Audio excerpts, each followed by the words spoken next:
Hi, Sarah here from Sarah Homfray Embroidery. So last week I put a call out on my YouTube community page for you to send me in your questions for a Q&A session. So we had a great response. We had over 50 questions. That's quite a lot for one video. So what I'm going to do is split it into 3 different videos, in fact, of which this is the first one. So many of the questions are actually covered in videos that we've already made. So if there is a video that's relevant to the question you've asked, I'll put a little link up here and I'll tell you about it so you can go and check that out there. So there's lots to get through, so let's get straight on. So I'm going to start with this great question from Denise Hetland. Thank you, Denise. So she says, thank you, Sarah, for the opportunity to ask questions. You're very welcome. Can you explain the different types of embroidery such as tapestry, cross-stitch, crewel, etc.? Okay, that's quite a longer question to start with. Well, it could be long. I think it's worthy of its own video, actually. So I probably will do one on this subject. So do look out for that. But I'll go over the different types briefly now, because I'm sure a lot of you would like to know this. So I've got a little list. I'm going to go through my list. So no particular order. Crewel work, because Denise asks about that one. So crewel work is traditionally woolen thread on a linen background, and it would be what I would call freestyle stitching, so chain stitch, stem stitch, French knot, trellis, all that kind of thing. So quite a traditional technique, but the identifying factors of crewel work are that it's done in wool and on a linen background. So we've got tapestry, needlepoint and canvas work. So I'll kind of group them together because they're very, very similar, and you might know them by one of those names. So it's done on a canvas fabric, which is got holes in it. So it's got the same number of threads on the warp and the weft, but it's got a little hole in between and you stitch through the hole, so it's called a counted technique. Needlepoint is done a lot in basket weave.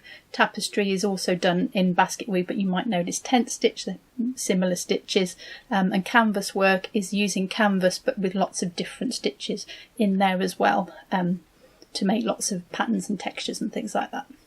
So I've got cross stitch next on the list. So cross stitch is probably one of the most widely practiced kinds of embroidery in the world, I would say.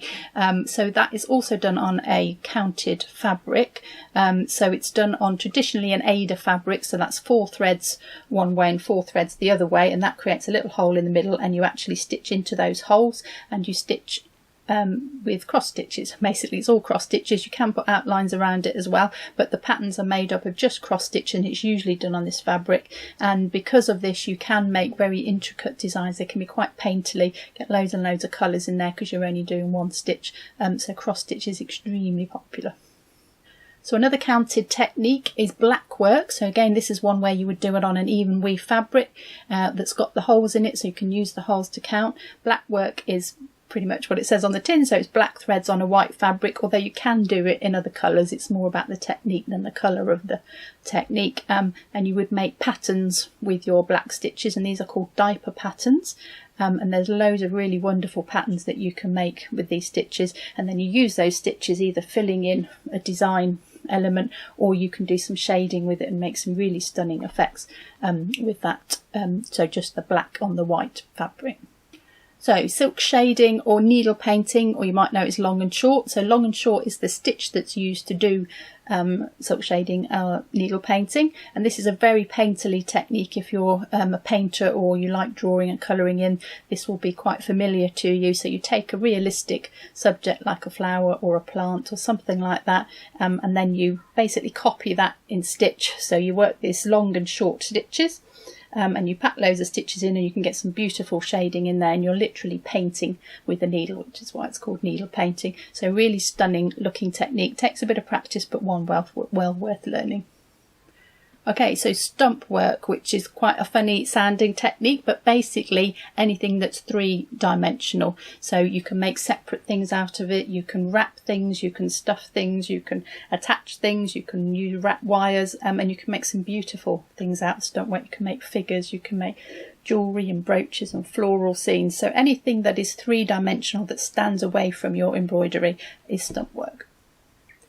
So I want to mention applique or applique, depending on where you come from in the world. So literally what it says, so you're applying a fabric to another fabric, so you can layer your fabrics up, and you can then stitch on the top of those as well, and you can do silk shading on top of a plique, for example. But a plique is all about the edges and how you deal with the edges when you apply your fabric. So you can use decorative edges, you can fold them under, you can do reverse applique, so lots of different techniques within the technique of applique, but a great one if you want to work some big textiles and you want to add lots of other techniques and put those together. Okay, so let's talk about white work briefly. Now there's loads of different types of white work. There's Mount Melick, there's shadow work, there's drawn thread, there's pulled thread, and lots of Scandinavian types of white work as well come into that.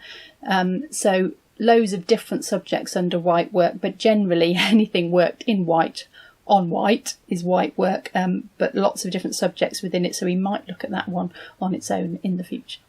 So one of my favourites is silk ribbon embroidery. So you're actually stitching with the silk instead of a thread, so you're using the ribbon rather than a thread, and you would use a special needle, so a chenille needle for this, to take the ribbon, and you're actually working stitches with the ribbon, and there are some stitches specific to the silk ribbon and then some that you can use that you would use in normal embroidery.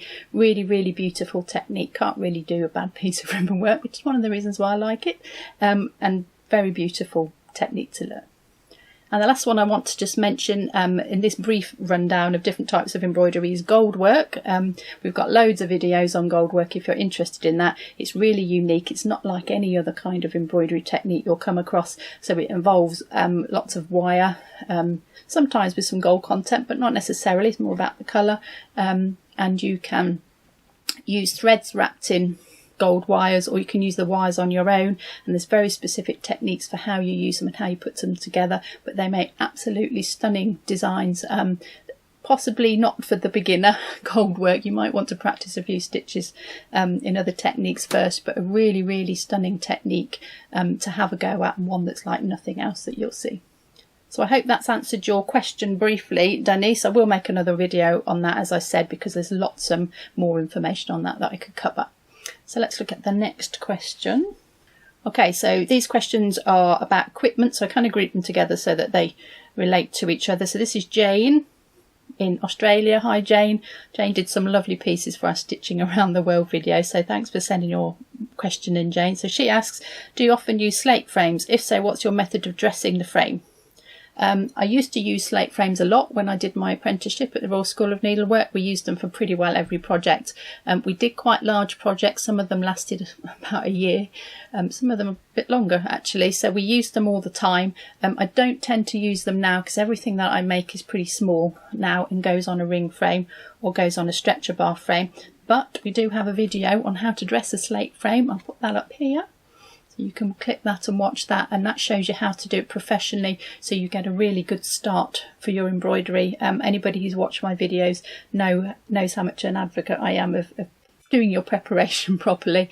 So this will really help you to learn how to do it perfectly, so you've got a really good start for your embroidery. So we've got another question about frames from Lindy Lou. Now Lindy won a pack of our threads, so well done Lindy, I hope you're enjoying using those. And she says, can you recommend a good quality floor stand for embroidery frames and not one for hoops? So following on from my answer to Jane's question, we used slate frames. If you don't know what a slate frame is, I'll put a picture of it up here. And it's just a big square frame that you can get a large piece of fabric from, and you kind of sit at it like a table. And I put those on a pair of trestles. You can see those in the picture here. So you're kind of creating a table, and you sit at the table and you can work on your frame. Another good alternative to that, if you don't have a slate frame and you just want to put a normal frame in it, is what's called a Lowry stand. I'll put a picture of that up here too.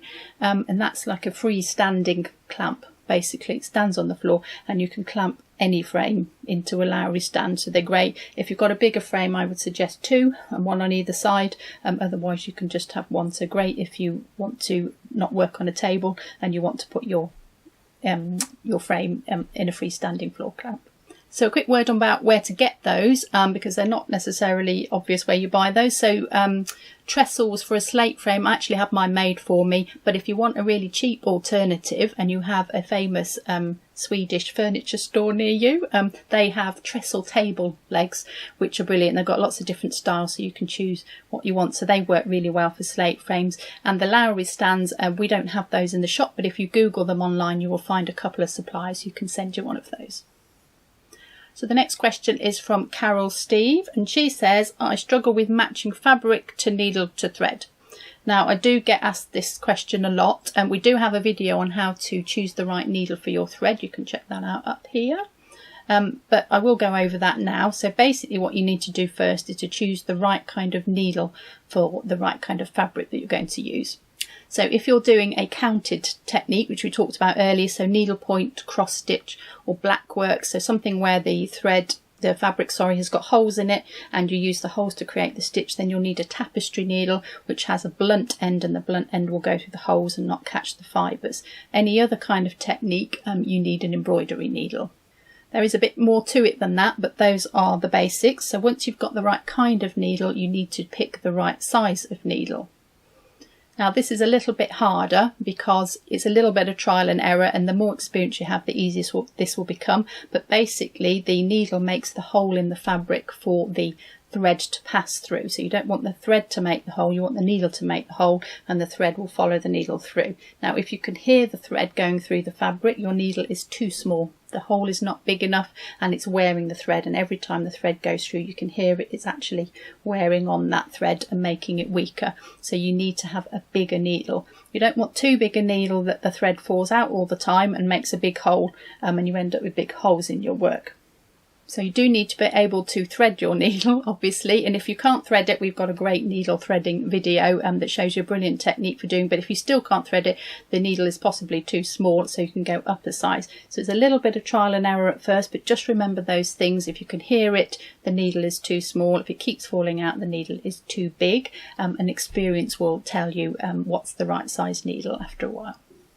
So we've got Candice from Texas. Hello from Texas. Hi Candice in Texas. That's fabulous. People all over the world watching. What is the best needle for 6 strands of DMC? Easy one that. I've got some, actually got anchor, not DMC, but it's the same. So I've got 6 strands and I think this is going to work. So this is a size 5 crewel needle or embroidery, same kind of needle, crewel or embroidery. And I'm just going to test it. That's great, that works really well. Size 5 embroidery crewel needle, Candice. Okay, so that was a nice easy one. So we got Jill Garner next. The magnification on your work for the video is amazing. Can you give advice for magnification of work and good lighting for people like me with poor eyesight? Yeah, we're all getting there, Jill, don't worry. Thank you so much for all the help. Oh, you're welcome, you're very welcome. I'll let you into a little secret here. The magnification you see on the screen is not the magnification I work under. We have a 4K camera. It zooms in really, really well. And when Jonathan's doing the editing, he zooms in so that you can see clearly what I'm doing. I wish I could see it at that size, but I can't. So what you need to do first is to sort out your lighting. So get some good lighting, so preferably daylight if you can work in daylight. And if not, you'll need some electric light. So you need a light that will give a good spread of light, not a little spotlight, because that gives you shadows and you end up having to peer around it. So something that gives a good spread of light. You can get things with daylight bulbs in them which give you the right colour of light, because if you're choosing colours not in natural daylight, that can have an effect. The colour of the bulb can have an effect on the colour that you choose. We do have a video that I made and I tested a daylight lamp, a BenQ lamp, for doing embroidery under. You can check that out here and see what I thought of that lamp to see if that was any good. But once you've got your lighting sorted, then you can think about magnification. So there are lots of different types of magnification available on the market. You can get ones that clip onto the side of a frame. They've got lights in them as well. You can get ones that you put on your glasses as well. We have some of those in the shop. You just clip on and they just literally magnification. They don't affect your glasses. I actually have a separate pair of glasses for stitching under the camera, because the distance that I stitch at in order to film is different from the distance I would normally stitch at and I would read at. So I actually took my embroidery to my opticians, said this is where I need to see from, and they made me a special pair of glasses. So you may need to think about doing that as well if you do a lot of stitching. Okay, so we've got a couple of questions now about fabrics and embroidering on fabric. So Candy Girl and lots of sevens. For things like clothing, do you recommend using a stabiliser? If so, what kind? And do you put it on the back of the piece or the front of the piece? So I haven't done loads of embroidery on clothing, so I don't actually have much experience of this, but I would suggest if you want to use a stabiliser, yes, probably a good idea. Something like a Bonder web or an iron-on interfacing would work well. Iron it on the back of your piece you want to stitch onto and stitch through both of them as if they're one piece, and try and cut your stabilizer out so it's no bigger than the design you're stitching, so that you don't see it from the front. So don't cut a square out because you might see that from the front, and yes, and stitch on them as if they're one piece of fabric and you should be good to go. Okay, so a question from Alana Dolan about different backing fabrics. Can you give advice for different backing fabrics? And I think what you call calico in Britain may be called something else in the States. We have another video all about backing fabrics here. Hopefully you'll find that helpful. And basically I use cotton. Now a calico is a cotton, it's basically an unbleached cotton, and I know it's called different things in different parts of the world. There is something in America called muslin, which isn't quite the same. I think it's a lighter weight one, and I think calico is a heavier weight. I'm sure somebody will correct me if that's not quite right, but basically look for something that's an unbleached cotton. If you look for muslin in England, you'll get a completely different kind of fabric, so the wording can be difficult, but if basically you're looking for an inexpensive unbleached cotton, if you can't find that, or that's too confusing, or the names are not adding up, just a normal cotton is great for a backing fabric. I'm a big advocate of putting a backing fabric behind it, so you just want something that's not going to move and not going to do anything too surprising, so nothing stretchy or slippy or shiny or anything like that. Will just help stabilize the top fabric, and it's much easier to work from, so I really recommend sticking a backing fabric behind there. I hope that answers your question, Alana. So now we have a couple of questions about washing your embroidery, having talked a little bit about fabric. So how do you make sure your embroidery is machine washable? That's from Chloe. So a couple of things you need to do. The thing that you're going to stitch on, I would suggest washing that first. So if you're going to stitch on a pillowcase or a t-shirt or a bag or something, stick it through the washing machine first. If it's new, it might have some dressing on it already and it'll be a bit stiffer, so that'll wash the dressing out. If there's any shrinkage going to happen, then that will happen the first time you wash it. Regarding your threads, check the label. And most threads have washing instructions on the label, even the inexpensive threads do as well, and that will tell you whether you can machine wash it or it needs to be hand washed, what temperatures for both of those, whether you can iron it, whether you can tumble dry it, all on the label, so do check that out before you use it. You don't need to wash those beforehand, but they will tell you how to wash them afterwards. If it doesn't have a label on it, you can still use it, but just test it first to make sure the colours don't run. You can just put a little bit on a paper towel, just dampen the paper towel, and if it's not colour fast, the colours will run pretty quickly, so test it if it doesn't say on the label. So a question from Katie B about how you finish off your ends on embroidery pieces that will be washed frequently, e.g. baby bibs, clothes, pillowcase, etc. I always tie knots, an exclamation mark and a shocked face after that, as I'm worried any other method will come done in the wash eventually. Yeah, knots will come undone as well, Katie. So don't use knots. I suggest that using the normal method that I use is still absolutely fine. So I use 2 little starting stitches, and I actually stitch over those as I'm stitched. So I work them where I'm going to stitch, I stitch over them, and that usually secures it. If you want it to be extra secure, instead of doing 1 or 2, do 3 or 4. And then when you finish your thread on the back, you can turn your embroidery over, weave it under the stitches on the back. And then if you actually double back on yourself and weave back up, that action of doubling back makes it even extra secure. So it's just make sure that you're just weaving the ends through nice and tightly, and they won't come undone however many times you wash it. So a couple of questions now about muscles and repetitive strain actually. So Malia Locke says, do you have any good joint and muscle exercises, tips to avoid repetitive strain injuries? And Belle Dr Don't know how you say that. My question is about caring for our bodies while stitching. Have you got any best practices for protecting your eyesight, hands, back and arms while stitching? Okay, so tips, yes.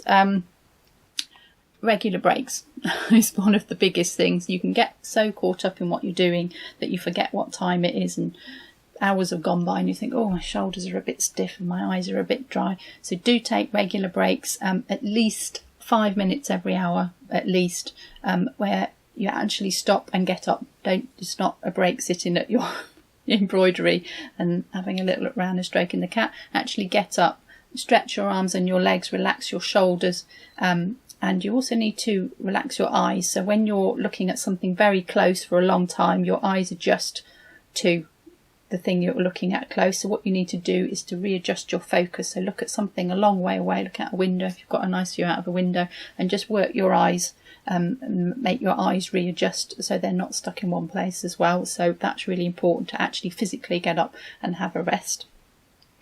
What else? All right, keep hydrated. This might sound like a bit of a funny one to say. Well, I'm not going to the gym, but if you don't drink enough, which is easy to do when you're sitting there concentrating on something, you can get a headache from that. You're straining your eyes as well, and then you start to tense up, and then it all goes downhill from there basically. So have a drink to hand and keep hydrated, and keep your body in good health, so that you don't have any stresses and strains from that. Okay, so if it still feels uncomfortable when you're stitching, then you need to listen to what your body's telling you. You either got something wrong or you're not stitching in the right position, so you need to maybe look at how you're stitching and your stitching setup, whether you've got good lights, whether you're at the right height, whether you're sitting up properly, if you've got the right equipment. So have a look at all of those things and see if you can change some of those things, and try some different setups and seeing if that helps. And I will say at this point is, if you are struggling, if you do have pain and it's continuous and it's in the same place, then you really need to seek some professional advice about it. Stitching sounds like a very genteel pastime. It can be really hard on the body actually, in ways that you wouldn't necessarily think about. So if you are having repeated trouble, do go and see somebody, because there might be something else going on. So a nice easy question here from Joyce Magdalene. Hello Sarah, do you sell internationally? Yes, we do sell internationally, and if you didn't know we had a shop, we do have a shop. We have an online shop. We sell from the UK, and you can see all our stuff at www.sarahhomfray.com, and we've got lots of embroidery goodies for sale. We've got fabrics and gold work, metals and threads, scissors, threads, all sorts of lovely stuff, so do check that out. We have delivered all over the world, literally all over the world. So if you're outside the UK, all you need to do is add your items to the basket, select your country from the drop down list, and postage prices will be displayed before you commit to buy. So a couple of general questions about embroidery techniques. So Christine says, I am just wondering if you will ever be making any videos on how to do hardanger and or drawn thread work. I love the way you explain and demonstrate the embroidery techniques along with the history. Really useful tips. Thank you so much for a wonderful channel. Oh, thank you, Christine. So white work techniques, we mentioned those right at the beginning of the video, hardanger and drawn thread. I may tackle these. I primarily haven't, because white work's quite hard to film. So there's white threads on a white fabric. It's quite difficult for it to show up. But I appreciate there's a whole load of videos right there that people might be interested in, so we'll certainly have a look at those in the future, and maybe get some white work videos in. It's got a couple of questions about world embroidery. So C wants to know about stitches from around the world, and Azured Blue says, can you please talk about the stitches used in Indian embroidery and how different and similar they are when they're compared to embroidery styles across the world? Wow, okay, that's a massive subject. So my knowledge really is English embroidery specifically, and I'm still learning things about that. I have been fortunate in my life to do lots of travelling and see lots of different countries and what they're doing in their countries. I've seen the white work in Madeira, I've seen some lace making in Venice, and obviously a couple of trips to India. I've seen lots of really interesting Indian embroidery that you never see anywhere else. I'm not an expert on this, and a couple of weeks in these places isn't long enough to do it justice, but I'm still learning, so hopefully maybe in the future I can do some more about embroidery stitches from around the world, so watch this space and see. Okay, so June E says, Sarah, would you ever consider writing a book to teach embroidery skills to supplement your wonderful videos? Oh, thank you. I'll buy a copy for sure. Great, that's the first one sold. Find myself taking notes from your videos and often wish I had a print version of your teaching. Okay, so I've got a couple of books that I have actually already done, June. So we've got my Royal School of Needlework Essential Stitch Guide to Silk Shading. So all about silk shading needle painting, which I did mention earlier as well. Also comes in French and Russian. Russian one looks a bit different. It may even be in a few other languages by now, I don't know. So that's silk shading. And I contributed to the V&A book, Embroidery and Maker's Guide. I made quite a few of the projects in this book as well, so do check that out. Some really unusual ones in there that you won't find in normal embroidery books. There's a lot of hard work goes into writing a book, many hours of planning and stitching and hoping people will like what you said. And then when it's published, you think, oh, I wish I'd just done that, or I could have put that in. So nothing planned for the future. I'm enjoying making the videos and I'm enjoying corresponding with everybody below the videos in the comments as well. So that's really nice for me at the moment. I'm putting a lot of energy into that, but never say never. It would be nice to do one day in something that I really love. So maybe something will come of that, so do keep your eye out for that. I hope you've enjoyed this question and answer session. You found something really useful in there. Don't forget there's 2 more videos to come as well, so do check those out as well, and do visit the shop as well that we've already mentioned. If you've liked this, give it a thumbs up. That always helps more people to see it, and I'll see you in the next 2.